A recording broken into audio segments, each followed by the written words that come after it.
If there's one thing that my journey in food has shown me, it is the power it has to bring people together. It has also given me the chance to meet people across a diverse social and cultural spectrum. One such person, a friend for life, is Mrs. Munzira Begum.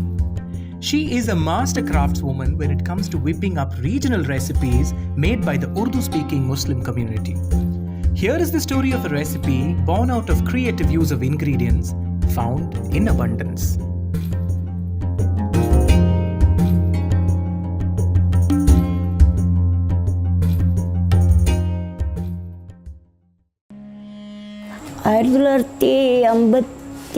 இருந்து ஆரம்பித்திருக்கோம்.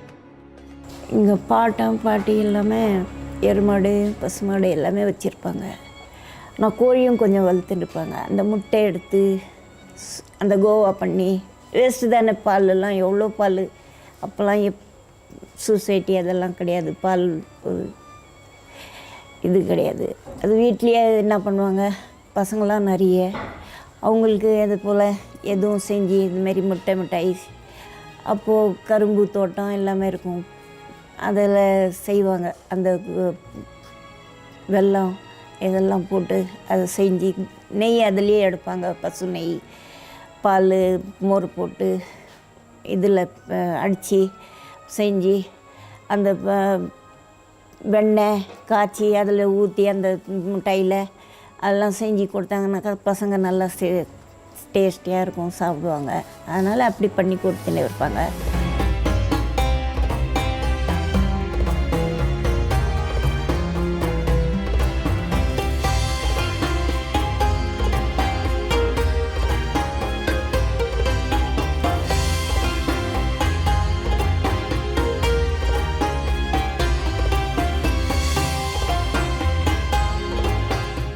First Goa போட்டுக்கிறோம். ரெண்டாவது முட்டை white எடுத்து அதெல்லாம் add பண்ணிக்கிறோம். மூணாவது சர்க்கரை, 1/2 kg நெய் போடணுன்னாக்கா 1/2 kg அதில் மிக்சிங் பண்ணிட்டோம்.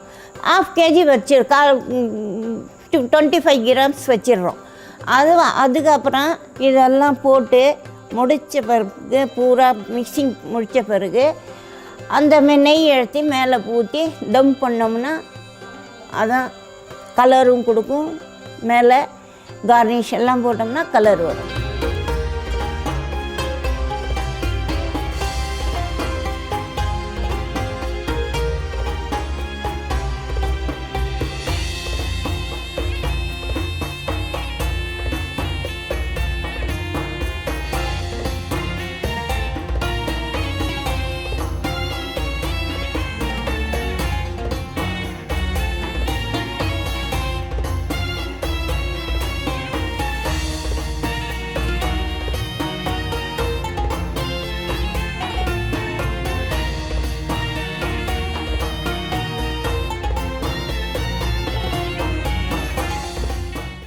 ஃபஸ்ட்டு ஆரம்பித்தது 1 கிலோவில் இருந்து ஒரு மாதத்துலேயே 5 கிலோ அப்படியே 10 கிலோ அப்படியே ஆனால் பசங்க கடை ஓப்பன் பண்ணாங்க. அப்படியே ஃபேமஸ் ஆகினே இருந்தது. அப்போது பாக்ஸ்லாம் அப்படியே ரெடிமேட்டாக வாங்கி செஞ்சுட்டே இருந்தேன். இப்போ பாக்ஸு பேரோடு போட்டு அப்படியெல்லாம் பண்ணினே வரவ நல்லா ஃபேமஸாக ஆகினே இருந்தது. அப்போல்லாம் லேண்ட்லைனில் தானே இருந்தது ஃபோனெல்லாம் கிடையாது. லேண்ட்லைன்லேயே பேசுவாங்க. எங்கக்கிட்ட அந்த நாளில் இருந்து லேண்ட்லைன் இருந்தது. ஜான்ஜாகர் ரோட்டில் இருந்தோம். அப்போல்லாம் இருந்தே லேண்ட்லைன் ஃபோன் தான். நீங்கள் எப்போவுமே ஃபோன் வந்துருந்துனே இருக்கும். பேசுவேன். எல்லாருக்கும் ஒரு ஆள்லேருந்து 10 பேர், 10 பேர்லேருந்து 100 பேர் இப்படி ஆயிடுச்சு. இன்னும் நல்லா டேஸ்ட்டாக பண்ணால் இன்னும் நல்லா வாங்குவாங்களேன்னு சொல்லிட்டு இந்த குங்குமப்பூ போடுறது, பியூராக நெய் எங்கே கிடைக்குது அதை வாங்கி நம்ம போடுறது, அதுதான் ஃபேமஸ் ஆனது. முக்கியமான காரணமே அது 2 தான் ஃபேமஸ்ஸே.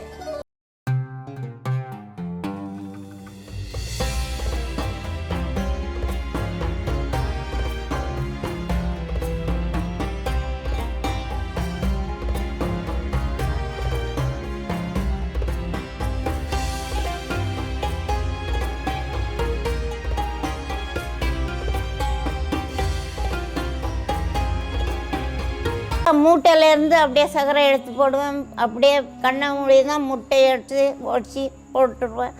எல்லாமே கை பக்குவம் தான். அது அவங்க செய்ய முடியாது, அவங்க எடை போட்டு தான் செய்யணும். நான் செய்கிறது கையால் அப்படியே எடுத்து போட்டு செஞ்சிடுவேன்.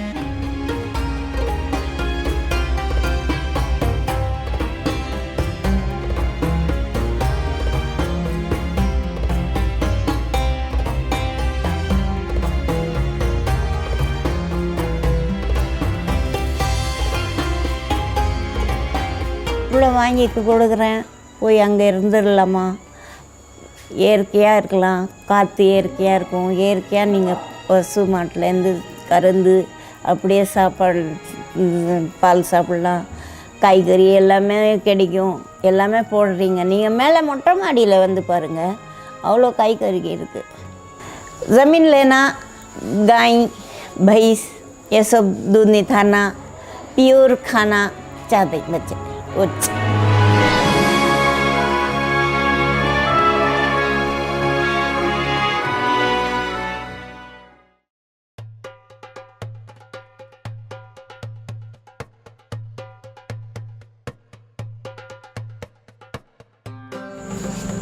फुल खालक चलेगी वो. What stands apart in this sweet is the beauty behind the story. அதாவது இந்த அம்மா சின்ன ஊர்லேருந்து வந்து அவங்க அப்பா கற்றுக்கிட்ட ஸ்வீட்டு, லோக்கல் ப்ரொடியூஸை வச்சு பண்ணக்கூடிய ஒரு ஸ்வீட்டை, இட் ஹஸ் கான் குளோபல். இன்றைக்கி இவங்க வந்து யார் வந்து எங்கிட்டேருந்து கற்றுட்டாலும் நான் கற்றுக் கொடுக்குறேன். So look it that open heart. And today she is ready to go back to her roots. So she truly is an artist who creates food.